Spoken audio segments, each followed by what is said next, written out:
黄豆面先生，橘子怎么办呀？咱也学，你可以尝一尝。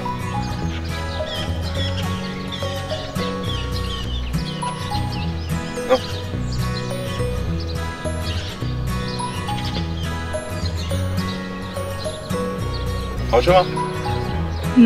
还不错。那是当然，这可是我用真心和诚意种出来的橘子，吃了它，你一定会感到幸福。吃个橘子就幸福了，黄豆面先生。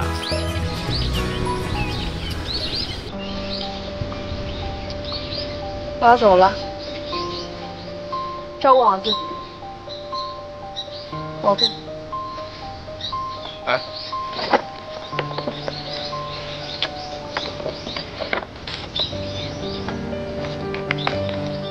哎，